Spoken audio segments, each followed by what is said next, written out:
구원의 역사, 이러한 제목의 말씀을 가지고 우리가 예수를 믿고 하나님의 백성이 되십니다. 이런 하나님의 백성 가운데 구원의 역사가 나타나기 위해서는 오늘 이 본문 말씀대로 해야 돼요. 본문 말씀대로 행하게 될 때 구원의 역사가 우리의 삶의 생활의 사업의 건강의 직장 가운데 나타나서 영원히 잘됨같이 범사에 가지고 건강한 생명을 얻게 넘치도록 하게 해주시오.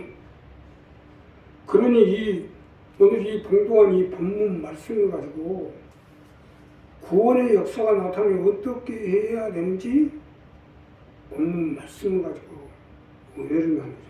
첫째로요, 예수님을 주로 시인하십시오. 우리가 하나님의 구원을 얻기 위해서는요, 예수님이 나의 구주가 되심을 우리 입으로 시인해야 된다. 입으로 시인할 때 구원함의 은혜를 얻을 수 있기 때문이에요. 자, 오늘 이 본문 첫 번째로 보면 내가 만일 내 입으로 예수를 주로 시인하여 또 하나님께서 그를 죽은 자 가운데 살린 것은 내 마음의 믿음은 구원을 얻으리니. 이 부분이 정립이 돼야 돼요. 우리 입으로 예수가 주가 된다는 것을 시인하게 될 때 구원의 역사가 나타나게 되죠. 자, 이것이 첫 번째로 주시는 말씀인데, 예수님을 나의 구주로 시인해서 나도 살고 내 자녀도 살고 내 삶, 내 건강, 내 사업 가운데 구원의 역사가 일어나도록 함께 보라는 것입니다. 믿으시면 합니다. 예수님을 주로 시인하셔야 해요. 예수님이야말로 하나님의 아들이시며 내 생명과 내 영혼을, 내 삶을, 내 자녀를 구원해 주실 주가 된다는 것을 우리 입으로 시인하시라는 거예요. 모든 것이 시인함으로 효력을 발생하게 돼 있어요. 세상 가운데 우리 결혼도 마찬가지, 계약도 마찬가지, 모든 것이 시인할 때 효력이 발생되듯이 예수 믿는 것도 입으로 시인함으로 구원의 효력이 발생되게 되어 있어요. 예수님을 주로 시인하라는 건 이것 때문이에요. 입으로 시인하여 하는 것은 이 말씀입니다. 교회에 오래 다녔다고 구원받는 게 아니에요. 입으로 시인하여 구원에 이르는 거지. 교회에 잘 다니면 뭐예요? 주님과 우리 사이는 내가 나의 주가 된다는 걸 시인하면 그때로부터 주님과 하나가 되어지고, 부인하면 그날로 관계가 끊어지는 거예요. 이것은 사회적으로도 통용되는 거 아니오? 이 사람 누구예요? 나하고 아는 사람입니다. 내 가족이 되고 내 자녀가 되고 내 교우가 되고, 이런 말을 내가 시인하는 거예요. 지구대 가보세요. 이 사람은 누구예요? 분명한 입으로 시인하지 않으면 처벌을 받아요.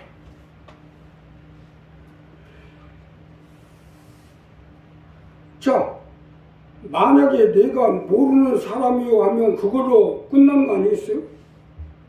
이와 같이 주님과 우리의 관계도 내가 어떻게 시인하에 따라서 그대로 되어 있다, 되게 되어 있다 이거예요. 여기서 중요한 것은 교회도 마찬가지예요. 내가 우리 교회를 어떻게 시인하냐 부인하냐에 따라서 우리가 구원의 역사가 일어나고 안 일어나고 구원을 받냐 멸망을 받냐로 나오게 돼 있어요. 기껏 교회에 다니면 잘 다니면서 왜 교회를 가지고 어쩌고 저쩌고 그래요. 우리 교회가 그동안 얼마나 파란만장했어요. 지하실에 교회를 세우고 교회를 몇 번씩 이전을 하면서 얼마나 어려움을 겪었습니까? 우리가 사실 잘 몰라서 그러지 이 교회가 아직까지 존재하고 있다는 사실을요 도저히 믿기지가 않습니다. 얼마나 절망한데요. 이것은 우리 교회를 넘어뜨리고 해방하고 문 닫게 하려는 그 세력들은요 잘 압니다.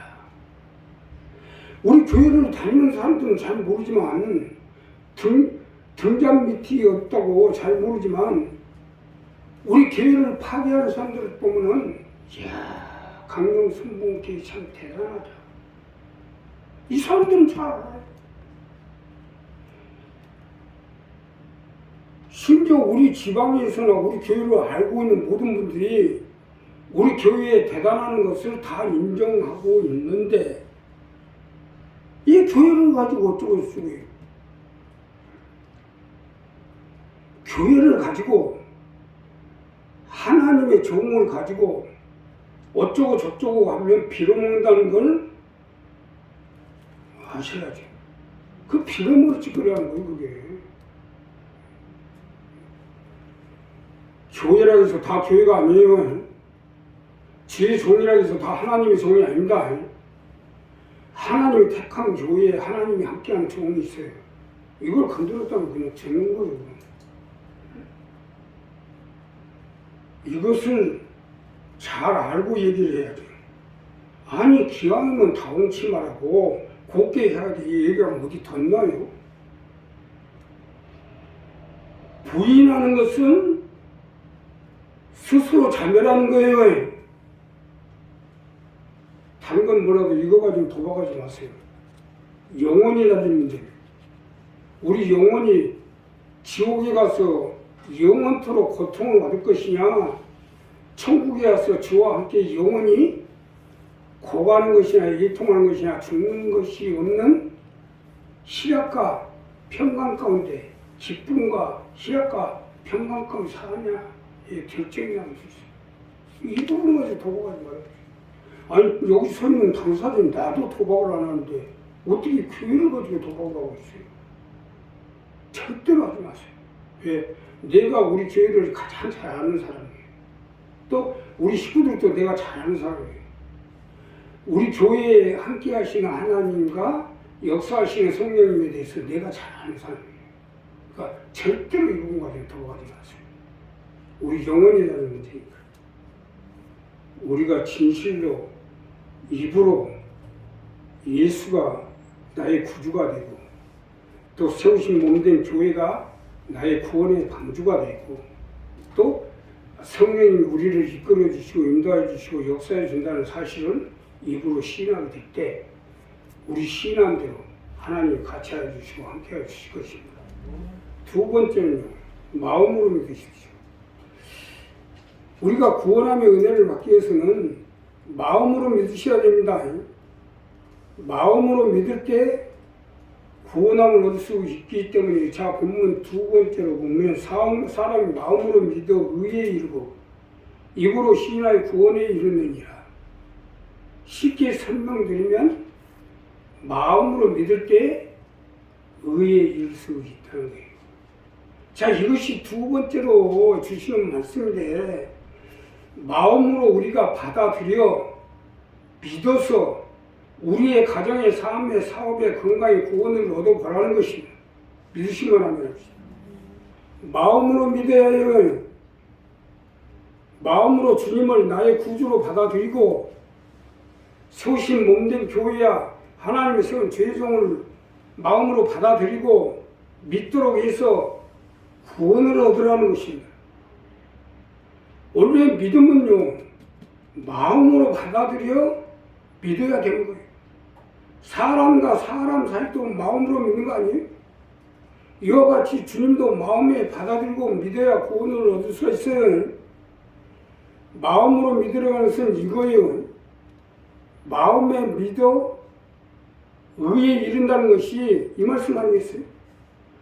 구원은 우리가 마음에 받아들이고 믿음으로 믿을 때 구원이 시작되게 돼 있어요. 입으로 겉으로 믿는 것도 물론 안 하는 것보다야 낫겠죠. 그러나 마음으로 믿을 때 구원도 천국도 영생도 축복도 이루어지게 되는 것이에요. 사람과 사람 사이에서는 마음이 없는 사람하고는 같이 함께 할 수가 없듯이 영적 부분은 또 마찬가지로 마음이 없는 사람과 무슨 말을 하고 무슨 일을 할 수 있겠어요. 그렇기 때문에 주님도 마음으로 믿어야 한다는 것이에요. 마음으로 믿을 때 의에 이르게 되고 여기에서 구원도 천국도 영생도 축복도 얻을 수 있다는 얘기 아닙니까? 마음에 믿지 않는 것은 의가 될 수 없어요.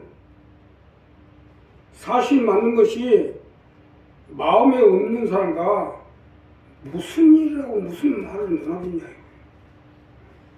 교회도 마찬가지예요. 마음이 없는 사람은 없어요. 우리 교회 권사님 한 분이 참 잘했어요. 그렇게 열심히 잘했어요. 교회도 어떻게 보면 잘해요. 근데 어느 날 갑자기 벌써 설교도 안 들어가고 눈도 자꾸 옆으로 돌리고 전화로 통화를 해도 만나지도 않고 한 2개월을 그러더라고. 그게 결국 나가버리잖아요. 마음으로 믿지는 못하기 때문에 마음으로 믿어야지. 하나님은 우리 마음 중심으로 보시기 때문에 예물을 보지 않고 마음 중심으로 보기 때문에 우리가 마음으로 믿냐 안 믿냐에 따라서 구원의 역사가 펼쳐지고 하는 겁니다. 그래서 마음으로 믿으라는 거예요. 마음에 확실히 믿어야지. 이거 서로가 못할 일이 아니에요. 기껏 한다고 해봐야 아무런 소득도 없고 같이 하면 할수록 다툼만 더 일어날 것 아닙니까? 그러지 말고 깨끗하게 털어버리고 서로 마음으로 믿고 주고받으면 얼마나 좋겠어요. 오늘 우리 이 부분을 확실히 하십시오. 마음으로 믿어야 여기서 진실로가 시작됩니다. 진실로가 없는 믿음 생활은 아무 부질없는 얘기예요. 역사가 안 일어납니다. 그러니까 우리가 마음으로 믿어 하나님 나와 함께 해주시고 내 영혼을 붙들어 주시고 인도해 주시고 구원의 역사를 베풀어 주시고 또 내 가족과 내 일가 친척 형제 이웃들 복음화 시켜나갈 수 있도록 함께 해주시고 역사해 주실 것이다. 이러한 것을 마음으로 받아들이고 믿어야 하나님 역사해 줄 거야. 입으로만 하고 그냥 겉으로 예물로만 하고 그냥 눈동자는 왔다 갔다 하고 그래가지고 그런 사람은 뭔 구원의 역사가 나오고 있어요. 이건 가족은 고사하고 자신도 구원이 안 됩니다. 우리 이 부분 분명히 해서 마음으로 받아들여 믿을 때 하나님이 같이 해주시고 함께 해주실 것입니다. 마지막으로 말씀을 받아들이십시오. 우리가 예수를 주로 시인하고 마음으로 믿었으면 주님의 말씀을 받아들이십시오. 주님의 말씀은 우리를 살리고 우리를 건지고 우리를 천국으로 인도하게 주시는 믿음의 말씀이기 때문에 받아들이셔야 됩니다. 말씀이야말로 내가 사는 방법이요 천국 가는 방법이요 영생을 얻어 영원히 사는 방법이에요. 그러니 당연히 말씀을 받아들이셔야죠. 자, 그런즉 저희가 믿지 않는 일을 어찌 부리고 듣지도 못하는 어찌 믿으리요 전파하는 자가 없이 어찌 들으리요 보내심을 받지 아니하였으면 어찌 전파를 기록된 아름다운 좋은 소식을 전하는 자들의 발휘한 것 같아요. 좋은 소식이 뭡니까? 이 기쁜 소식, 즉 복음의 말씀 아니에요. 자, 어젯밤에도요, 설교 말씀을 뽑으려고 새벽 3시까지 끙끙 앓고 지어짰어요. 우리가 살아야 되니까 이것이 복음이에요. 성경이나 읽고 예설이나 잘하려면 아무것도 아니죠. 그러나 이래가지고 우리가 살겠어요? 우리를 살기 위해서는 지금 시대가 어떤지, 또 어떠한 말씀을 가져야 치료가 되는지, 이러한 하나님의 말씀을 어떻게든지 하나님의 주시는 말씀을 가지고 성령과 교통하고 가르침을 얻기 위해서 하나님 지어짜고 매 달릴 때 하나님의 말씀을 주시고 그러한 말씀이 선포될 때 악한 놈들을 제하고 귀신을 쫓아내고 병만을 이겨낼 수가 있는 거예요. 코로나 약, 응? 코로나 약이 다르잖아요. 코로나 약하고 감기약하고 다르잖아요. 그냥 코로나 걸리든 감기가 걸리든 막 배탈이 나든 똑같이 약 먹는 거예요. 그때 다 달라야 될 거 아니에요. 배 아플 때 먹는 거하고, 응? 머리 아플 때 먹는 거하고, 감기 들을 때 먹는 거하고, 코로나 걸릴 때 먹는 거하고 다 달라야 될 거 아니에요. 이런 마찬가지로 그 시대적으로 떠난 시대적으로 또 그 시기적으로 또 그 식구들을 맞추어서 말씀이 달라집니다. 그래서 매주 말씀을 통해서 하나님 나에게 이번 주 설교 말씀을 주시고 또 어떻게 해야 지식을 쫓아내고 병든 자를 세우고 우리의 삶의 생활의 문제를 해결할 수 있도록 하나님 말씀 이렇게 지어짜고 뽑아서 나온 게 이게 말씀을 전하는 자들의 좋은 소식이라고 합니다. 이걸 받아들여야 돼요. 나 자신도 마음에 확신이 들고 체험으로 내가 느껴져야 하고 믿어지게 돼야 결국 선포하고 이 말씀을 받아들일 때 역사가 일어나게 된다는 것입니다. 구원은 이렇게 만들어지는 거예요. 쉽게 설명드리면 말씀은 곧 우리를 살리는 구약, 신약이에요. 구약은 정한 법칙에 살고 죽고 망하고 흥하고가 결정되어지지만 신약은 복음으로 우리의 죄와 허물과 상관없이 받아들이면서 우리의 죄와 허물을 용서받고 심판에 이르지 아니하며 죽음과 파멸에서 구원하여 주시는 것이에요. 신약은 이렇게 합니다. 요즘 병원에서도 치료대가 안 되면 신약 개발한 걸로 신약을 쓰잖아요. 신약. 구약은 이미 정해져서 이렇게 하면 죽고 이렇게 하면 망하고 이렇게 하면 다 정해져 있어요. 근데 신약은 그리스도의 말씀으로 말씀이 복음이 되는 겁니다. 우리 죄와 허물과 상관없이 구원함의 말씀이에요. 여기서 또 우리 교회의 식구들한테 필요한 말씀이 떨어질 때 이것이 좋은 소식이고 복음이 돼서 이것을 우리가 마음에 받아들이면 구원의 역사가 일어나는 거예요. 자, 여기서 중요한 것은 받아들임 속에 구원도 있고 축복도 있고 영생도 있고 천국도 있어요. 그냥 교회에 왔다 갔다 한다고 구원 있는 거 아니에요. 감리교 창시자 요한의 설녀가 아버지가 돌아가시고 엄마하고 두 식구가 있었어요. 아들하고 엄마하고. 그러니 얼마나 힘들어요. 그 당시 1930년대 온 세계가 기근을 전쟁이 끝나고 기근으로 어려웠다는 텐데 얼마나 힘들었겠어요. 근데 엄마가 그렇게 교회 열심히 하고 또 감리교 노동 일을 하고 그 노동